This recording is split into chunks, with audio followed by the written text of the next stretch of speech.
A woman with a gun, more dangerous to herself than to her abuser. I'm Scott Ott, and this is Bill Whittle Now. And Bill, this is a topic right up your alley, having been so closely affiliated with the National Rifle Association. You know, the House just voted to reauthorize the Violence Against Women Act. And there's a piece in NBC News, and I want to get the name of the author correct. This is a hot take, as they call it, by Susan Sorensen of the Ortner Center for Violence and Abuse, who's basically making the case that the nominee that President Trump has chosen to head up this violence against women office, whose name is Sharon Gosling or Giesling, I'm not sure how you pronounce that, that her view that women should be armed to help defend themselves against violent men is wrong, because if there's a gun in the household, a man is much more likely to use it than a woman, and women who live in households where there are guns are 5 times more likely to be killed by an abuser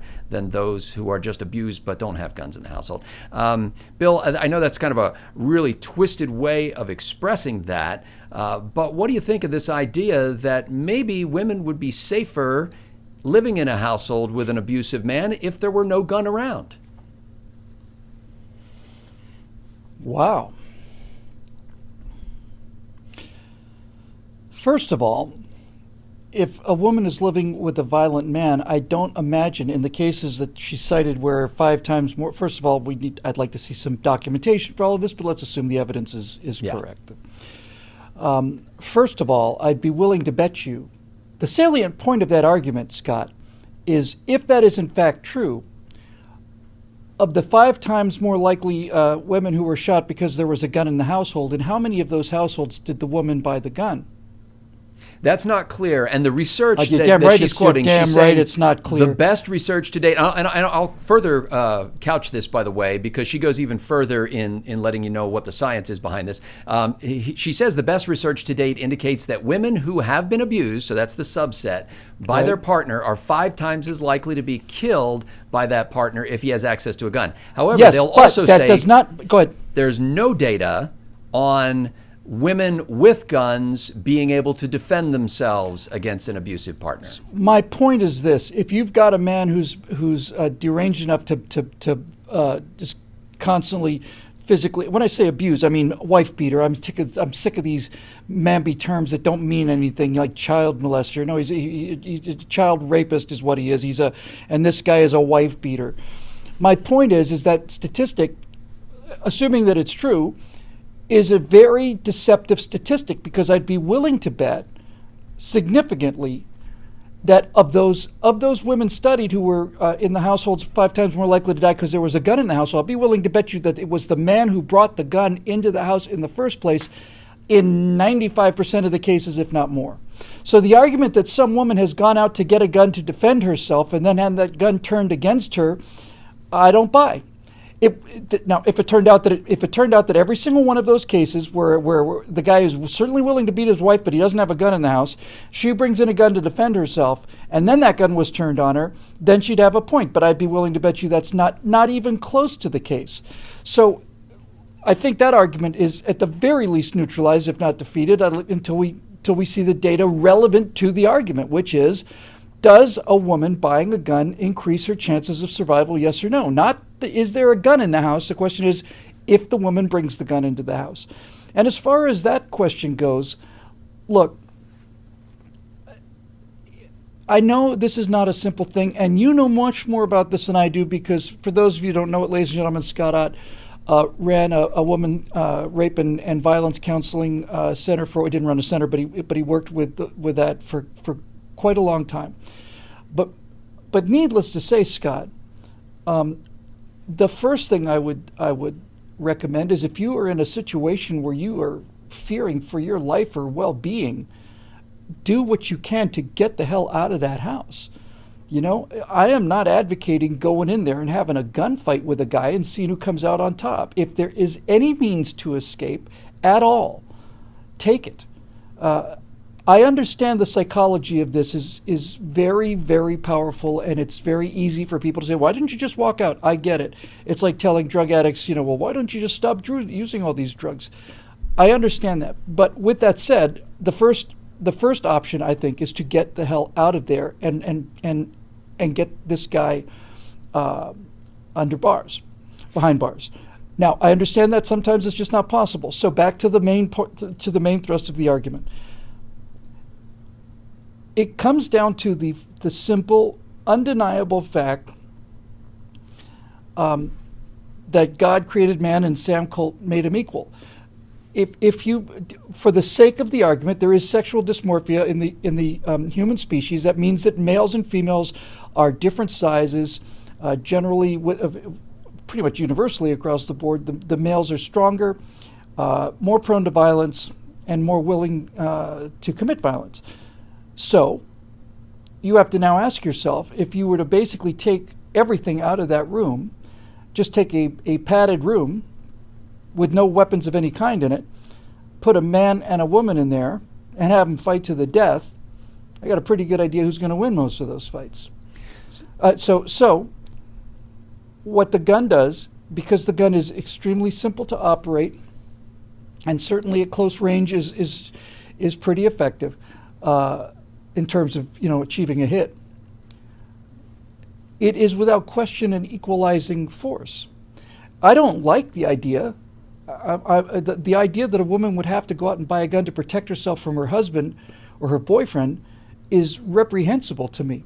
But it's also reprehensible to me to see women beaten to death or beaten within an inch of their lives and not be able to do anything about it. This author, whose last name is Sorensen, Susan Sorensen, also points out that even if a woman lives in a household with an abusive man who only beats her once a year, or who beats her only once a year, no, she's not taking this lightly. But what she's saying is, for the other 364 days a year, the woman lives in fear that she's going to be beaten. Right. And so here's the thrust of her argument is, President Trump's nominee for the Violence Against Women office is a dangerous person to have in that office, because we don't have data that shows the effectiveness of an armed woman, but we do know that if there's a gun in a house, a man is likely or more likely to use it, and much more likely to fire a gun than a woman is, and that the women are more likely to be killed by somebody they at one time at least loved than they are by any stranger in the street. Okay. So is this a dangerous nominee that President Trump is putting forward? No, well, certainly no, it is not. First of all, no, it is not. If for no other reason than the fact that I am so bloody tired of having every single adult in this country treated as if they were a 3-year-old child with no ability to make their own decisions or come to their own conclusions regarding their own personal safety. If for no other reason, I am dead set against the argument that this woman is making. And I think her argument is probably fallacious based on the fact, as I say, that most of the cases, I'm quite sure the male brought the gun into the house in the first place. But ultimately, we're talking about, look, I think we can all agree that any law-abiding citizen who is using a gun, pointing a gun at another human being and being forced to pull the trigger is an extremist. Yeah, that is as far as this situation is likely to go. And I still believe that having that weapon is a last line of defense. Now, personally, I feel that the reason that women should own guns is much more applicable to situations not in the home. Situations where she might be walking to her car in a parking lot. In that case, it's a no-brainer for me. Absolutely none. I remember when I was working with the NRA, I remember talking to a young woman who was assaulted in a parking lot. And as this man was beginning to attack her, he was going to rape her and probably kill her. As he basically threw her into the car, she had the presence of mind to put her purse someplace where she could reach it. And she drew a weapon and shot this guy dead. Hooray. So this kind of thing to me is beyond any doubt. The idea of a gunfight in the house is problematic. But ultimately, the facts are the facts. The ultimate fact is this. A handgun allows a 90-pound woman to defeat a 250-pound NFL linebacker. If that gun is not there, then that person will be beaten to death. So I don't see anything against that argument. If, as it turned out, what she's claiming is true, that in the significant majority of the cases that she talks about where murder is more likely when there's a gun in the house, if it had turned out that the woman had been the person to introduce the gun to that house, then she would have an actual statistical basis for making this argument. But I maintain, I just based on my experience with people and human nature, I'm willing to stake quite a bit on the fact that in the cases where women were murdered because there was a gun in the house, it wasn't the woman that brought the gun into the house in the first place. So well, and she acknowledges, Sorensen acknowledges that she's making an argument from correlation rather than directly from causation, because she says, in fact, federal funding is needed for more research to determine whether women who do purchase guns or have access to guns are likely to use them to defend themselves. Bill, I could easily see the left turning this argument and basically saying this nominee that President Trump has put up to run the Violence Against Women Act, by encouraging them to get guns, is actually putting guns into the hands of their abusers and probable murderers or possible murderers. I could also see the other side coming back and saying, let's say you lived in a small town out west and a bad guy came to town with a gun and you realized that was a big danger. Do you think the whole town should decide to outlaw guns and get all the guns out of the community in order to make sure that the person most likely to use the gun didn't have a gun? I'm pretty solidly on one side of this argument, Scott, and that is that if anybody needs a handgun to defend themselves against physical attack, if it's men versus women, it's definitely the women who gain the advantage, only because if you take away the weapon, the man has such physical advantages that he's likely to prevail in almost all of those circumstances. So certainly, I don't think there's any question about that.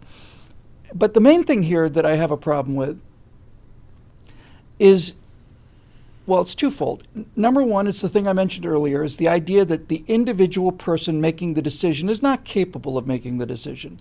In other words, this poor deluded thing, now that the president has appointed a secretary to some commission that nobody's ever heard of, now all these women are going to go out and buy the means of their own massacre. I don't believe that nonsense for a second. I believe that person should be able to make their own decision and ultimately stop treating people like children. But on a larger scale, I think it represents a sort of a tacit admission, which I do not agree with.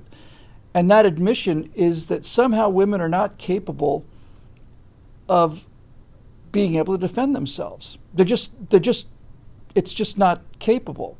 They're not capable of it. That seems to be the argument they're making anyway. Listen, sweetheart, you may want to shoot the guy, but really, it's better to take the beating, because if you do buy a gun, he's more likely to kill you with it. Not convinced about any of the chains of logic in that, but put that aside. It's not up to you. It's not your decision, Miss whatever, who's making this argument. It's not your decision.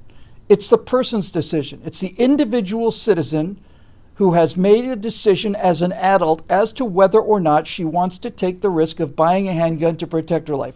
Surely she's aware of the fact that bringing a gun into the house increases the number of weapons that can be used to kill people. But I'd be willing to bet you, again, you can lie with statistics, as I showed during the firewall in the Grand Canyon. You can lie with statistics and make a very compelling case until you start to break down the arguments and start to look at the statistical improbability. So to close my argument, let me just say again, if it's five times more likely that a woman is murdered in a domestic dispute because there was a gun in the house, then if the woman was the person who brought the gun into the house, that argument would have merit, but I don't believe that to be the case at all. Secondly, the person's individual decision to bring a weapon into the house, I suspect, when a woman brings a gun into a house to protect herself, she's bringing her gun into a house where he already has his gun. I'd be willing to bet you a significant amount of money that is the case. I cannot imagine a person who routinely beats his wife would be the kind of person that would say, "Oh, guns, no, no, no, no, no, no, they're terrible. I just think we should leave them alone." No, I don't think so at all. It's a shame that we're not dealing with the real issue here. Once again, we're not dealing with the real issue here. The real issue is not whether somebody has a right to defend themselves. Everybody has a right to defend themselves. Sponges defend themselves. Bacteria defend themselves. Human beings should have that right as well. But that's not the issue. And once again, we don't want to face the issue, because if we make it about the guns, then we don't have to make it about what it's really about. And what it's really about is abusive, violent men. Now, some of this is due to the fact that our society is broken down to such a degree that we no longer have the religious institutions or the two-parent families necessary to turn young feral boys, which we all were as feral, to mold them into men. Those social mechanisms have degraded significantly. And more to the point, we're unwilling to accept the fact that in a species that now numbers 8 billion, some microscopic percentage of them, at least in this country, are just plain broken. They're defective and they're dangerous.